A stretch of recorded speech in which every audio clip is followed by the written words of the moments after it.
Chapter 1. The Breakdown. The road stretches endlessly ahead. No lights, no houses, just the dark ribbon of asphalt cutting through the wilderness. I've been driving for hours. The GPS stopped. Working 30 minutes ago. The signal flickered, then vanished. Now it's just me, the car, and the hum of tires on wet pavement. Rain begins to fall again, soft at first, then harder. The wipers squeal across the windshield. The headlights cut through the mist like weak candles. I should have reached the motel by now, but I don't recognize anything. No signs, no turns, just trees on both sides, pressing in closer with every mile. The fuel gauge shows half a tank, enough to make it somewhere. But where? I try the radio. Static. Every station. Only static. The air feels heavy inside the car. Like the atmosphere itself is thicker here. Then the engine sputters. Once. Twice. The sound makes my stomach twist. Not now. I whisper. I tap the gas. The car jerks forward, then slows again. The engine coughs and dies. The headlights dim. Silence. The rain softens. I sit there for a moment, gripping the wheel. My breath fogs. Glass. Okay, I tell myself. You're fine. It's just a car. I try to start again. Nothing. Just a click. The dashboard goes black. No power. Not even hazard lights. I check my phone now. Signal. The screen glows weakly in the dark, then fades. 0 bars. A wave of dread rolls over me. The night outside feels too still, too wide. I look out the window. The forest on both sides looms. Like a wall. Thick trunks. No movement. No sound except the rain. The road looks the same in both directions. A black mirror reflecting the headlights that no longer glow. I try the ignition. Again. Still dead. I exhale hard. Great. I grab my flashlight from the glove box. The beam flickers to life. Weak, yellow, trembling. It's enough. I step out. The cold hits immediately. The air smells like wet metal. My shoes crunch on gravel. The sound seems too loud, like something's listening. I pop the hood, lean forward, shine a light on the engine. Steam curls up slowly. I don't know much about cars, but I know enough to see something's wrong. A cable hangs loose. Melted maybe. Burnt. I sigh, rubbing my temples. I need help, but there's no signal, and no one around. I look down the road again. The fog rolls in thicker now. It moves strangely, not drifting but shifting, like it has weight. I shiver. I can't stay out here forever. Back in the car, I shut the door and lock it. The sound of the lock clicking is comforting. Small. Final. I take a deep breath. Think. The emergency kit's in the trunk. Blanket, flare, maybe. Food. But I don't want to open the trunk in this darkness. I decide to wait until morning. Someone will drive by eventually. The rain slows, then stops. The silence that follows feels wrong. Total. Like the world is holding its breath. I turn off the flashlight to save battery. The darkness fills the car immediately.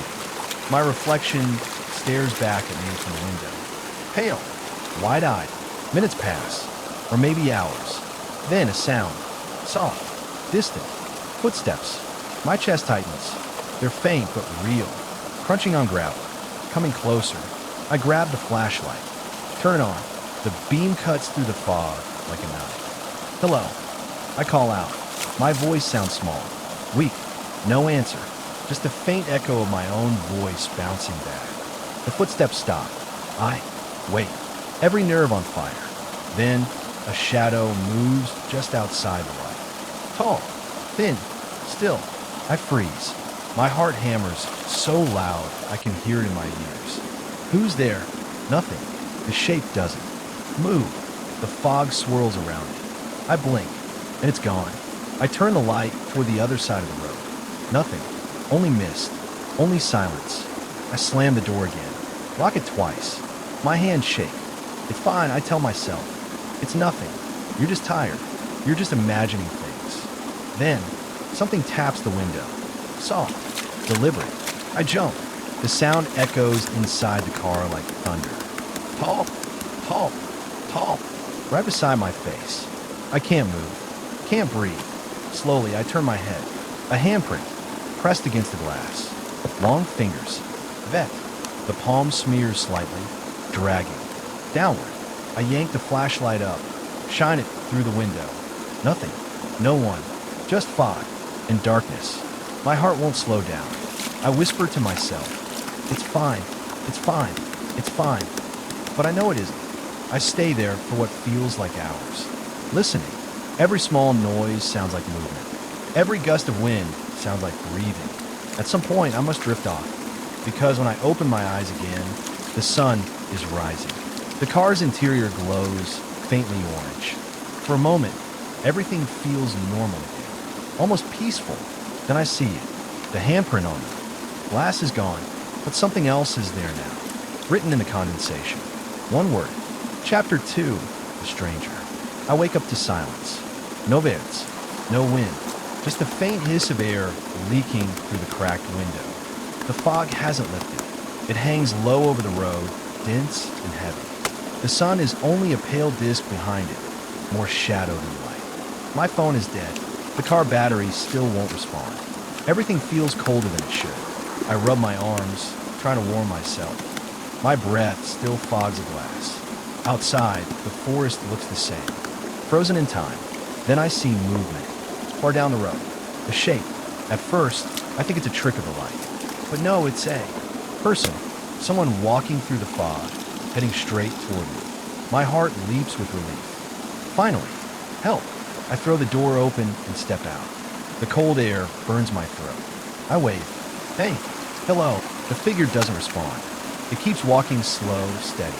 No sound of footsteps. As it gets closer, I realize it's a woman. Her clothes are dark, soaked.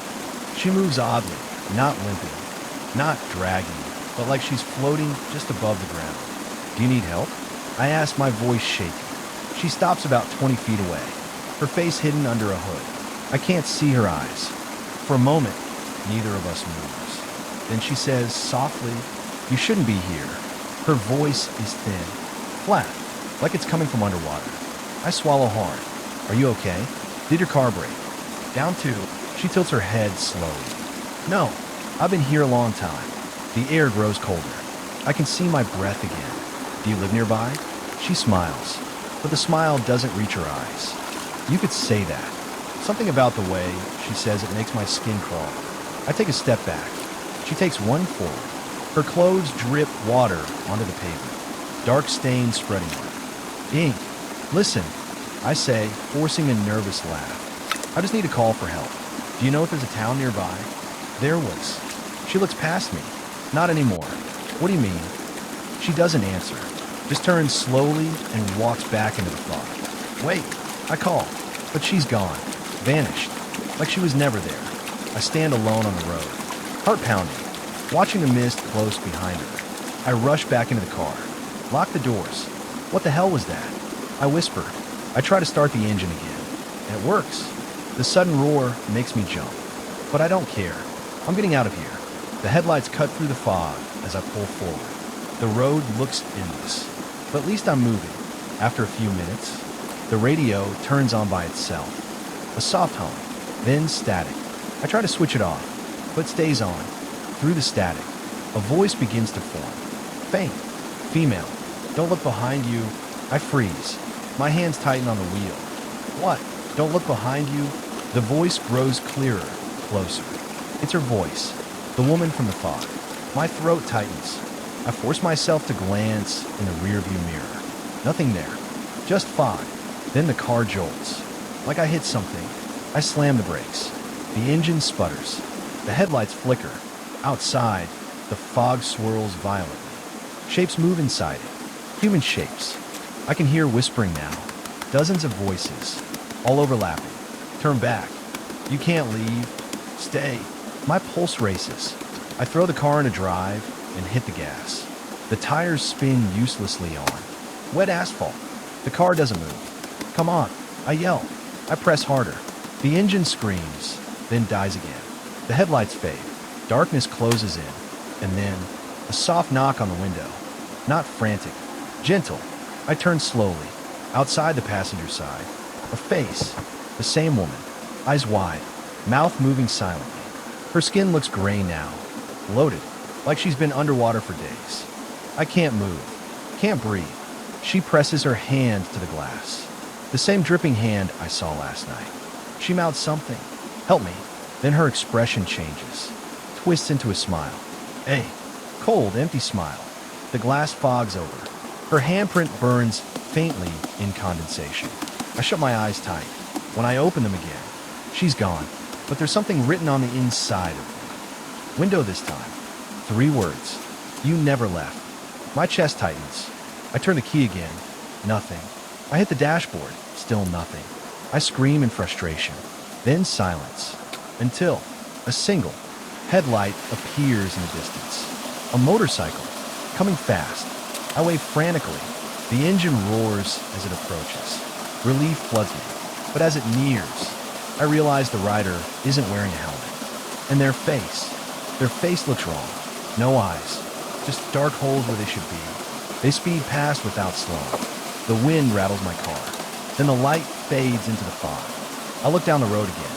Another light. Another motorcycle. Same speed. Same rider. It passes. Then another. And another. Endless. Each one identical. Each one faceless.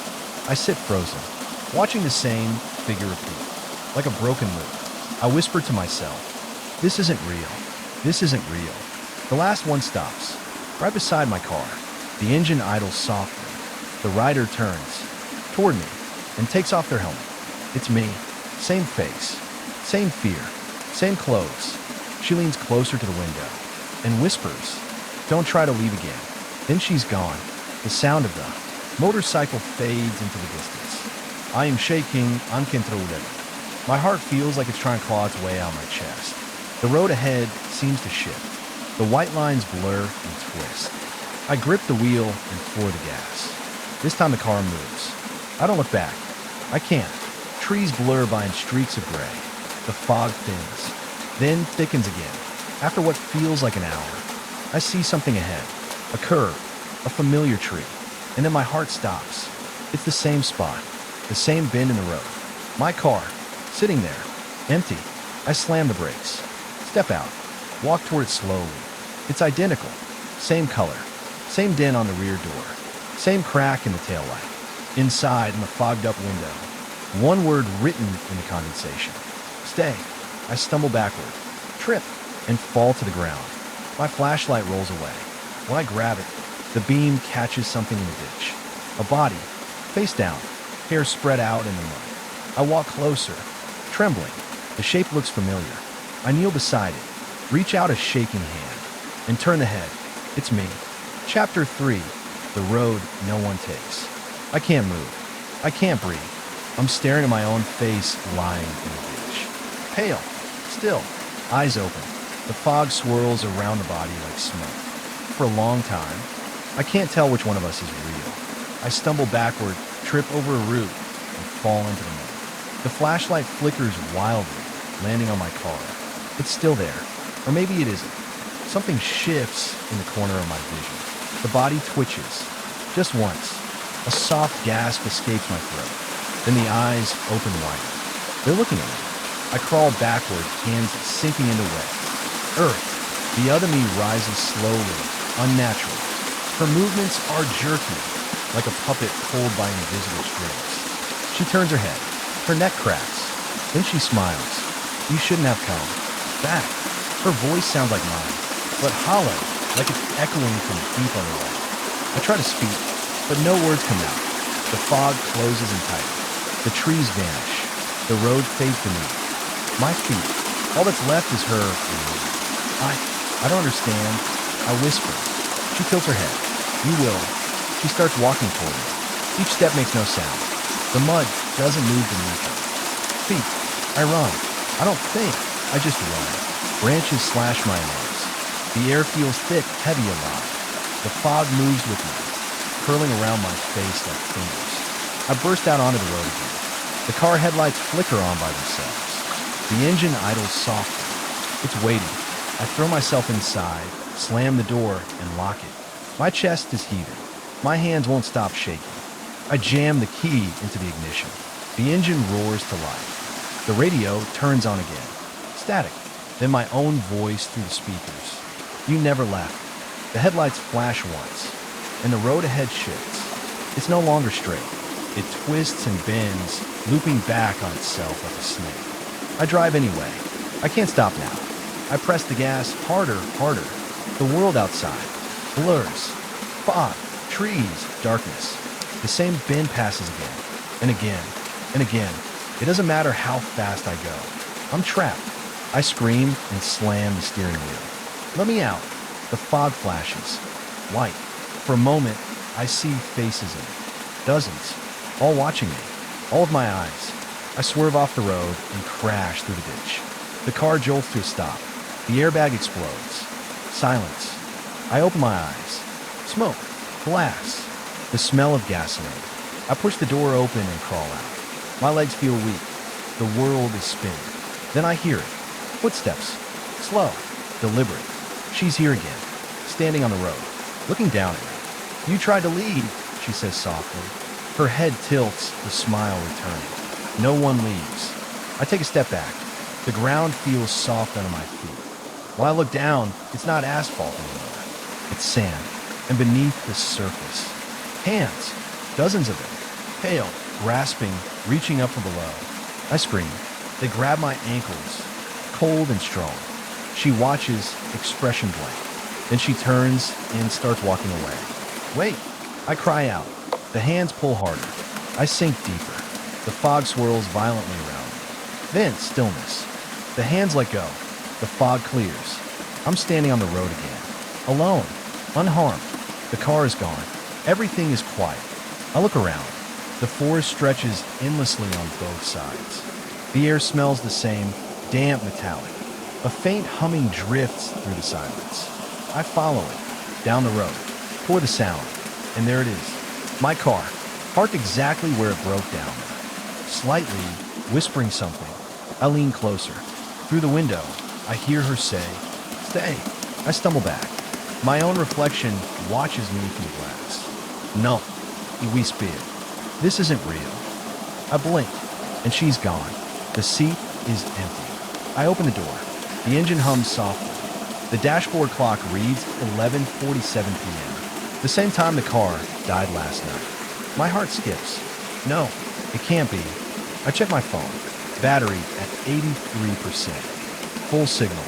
For a moment, I almost laugh in relief. Then the screen flickers, glitches, and freezes on a single word. Repeat. The headlights flash.